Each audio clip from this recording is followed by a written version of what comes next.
Welcome back to another video, guys. Today is going to be pretty sick. This is probably one of my favorite parts on the Integra build.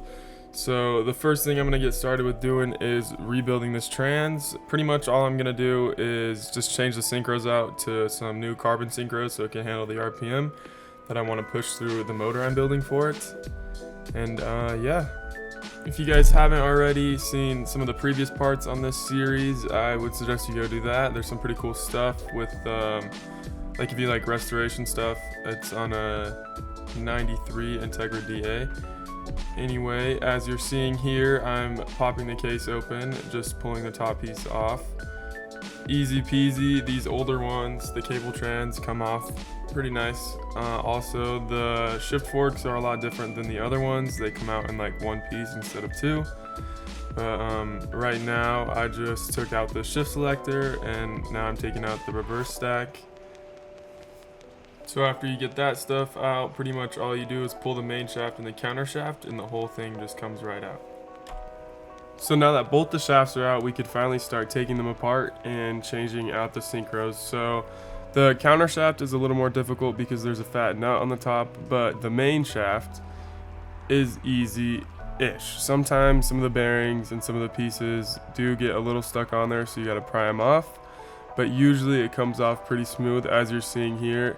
I usually lay them out so I know what the top and bottom are, and I know exactly what order they go back onto the shaft, if that makes any sense. Right there, I'm just putting a little bit of fluid inside of the actual synchro, just so I'm not putting them in dry. In a previous video I made, I explained the difference between carbon synchros and just normal synchros. The carbon synchros just have a little carbon strip in the middle that helps slow them down a little better than just the brass slits they cut in normal synchros.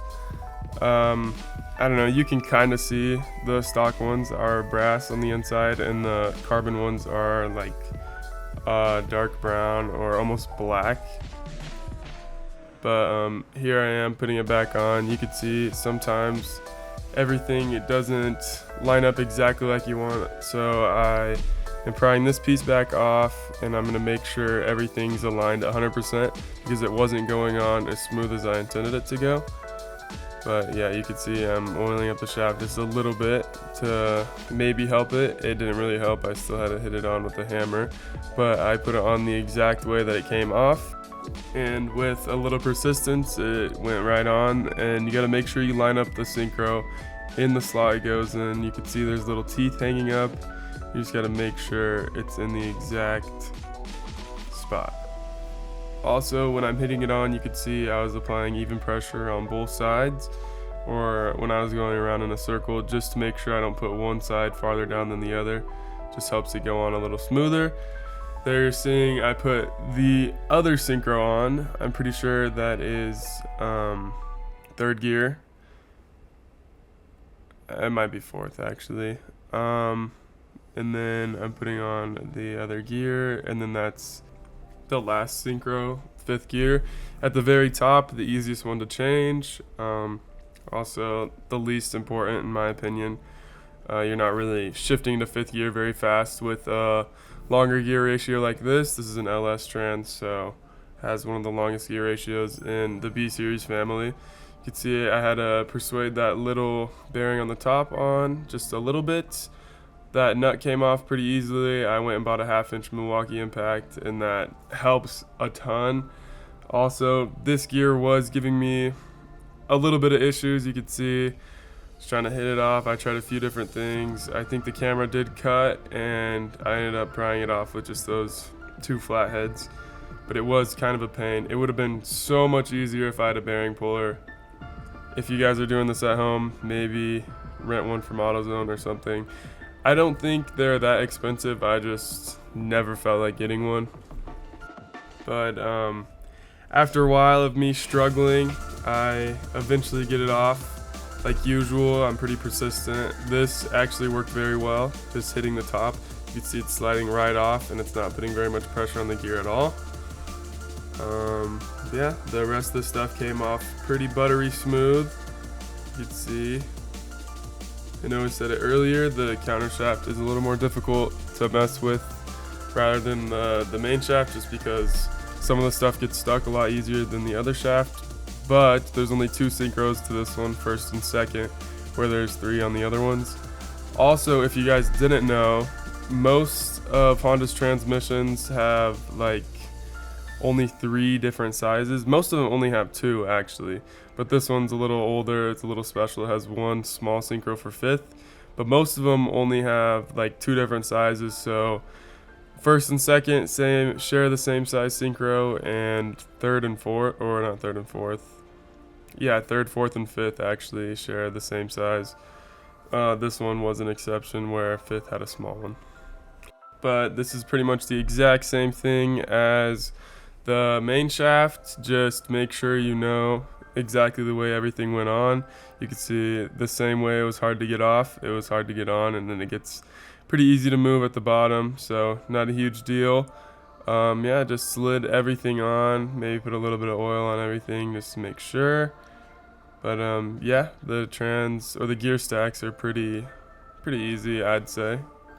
Usually the older they are, the easier they are to work on. This is cable trans, so that's why it went pretty easy. So pretty much all there is to do now is to take all those freshly rebuilt parts and put it all back together. I did clean up the case a little bit. I don't know if you can tell or not, but the inside is nice and clean. What you do is you put both the stacks together outside of the trans, and then you put the actual shift forks on the stacks and then slide the stacks into the trans. Kind of sucks, like it's kind of a weird process, but it goes in pretty easy if you do it that way. Then you go ahead and do the reverse stuff. You can see I put the little reverse gear in, then I put the shift selector on. It helps if you take out the 12mm D10 spring out of the actual like shift shaft, so then it can move freely. You don't have to fight 2 things at once, because it already is hard lining everything up. But yeah, it's pretty self-explanatory. You just put it back together exactly how you took it out or took it apart. I didn't torque the 10 mils in there, but I'm pretty sure it's like a 7.6 foot-pounds, very slight, you know. Yeah. Another thing I forgot to mention is to, like, make sure the diff and the gear stacks spin freely and it's all put together good, you know. You can see I was checking that a little bit. There's that 12mm D10 spring I was talking about taking out earlier. Makes it a lot easier to do everything, but after that you just slide the case back on. Sometimes it's a battle. On these older trans, like the cable style, very easy. I also changed the throwout bearing just because the clutch I bought came with a new one, and you can see it's all nice and re-greased.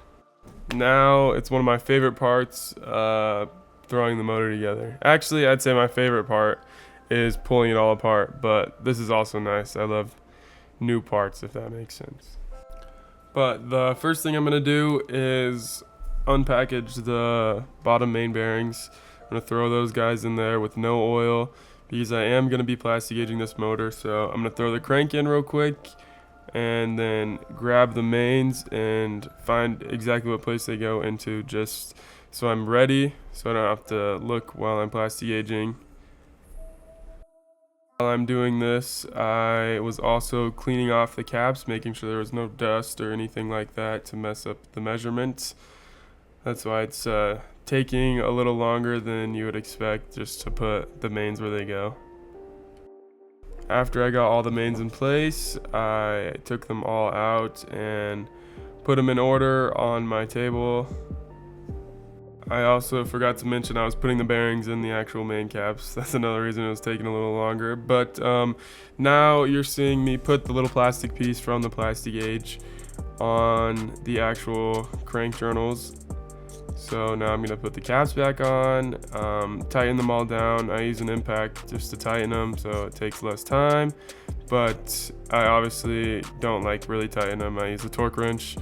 Torque them down in the steps. I'm pretty sure it's something like 20 and then 54 foot-pounds, something around there. I'm not exactly sure at the moment, but I do remember it was pretty close to that. You can see here I'm changing it and then torquing it down to the second step.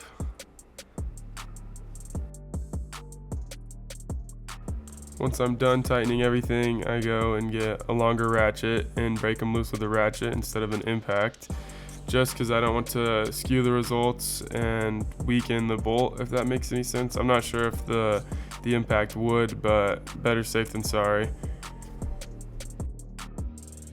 Then all the caps have to come off exactly like they did before, so I can actually measure.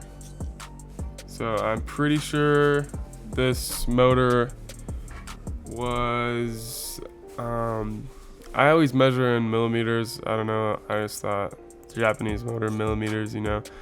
I'm pretty sure it was a little bit looser on the inside than it was on the outside, but everything was in spec, so not a huge problem there. I could have gotten away without plastic gauge, but obviously that's why you plastic gauge, to make sure you're good. Now I'm going to go ahead and clean the actual main caps off, the little plastic off of there. I'm going to oil everything up with some assembly lube, make sure it's all coated so we don't start it up dry. Oh, can't forget the thrust bearings. You can see if you put some assembly lube on there, it sticks to the thing a lot better when you take the crank out.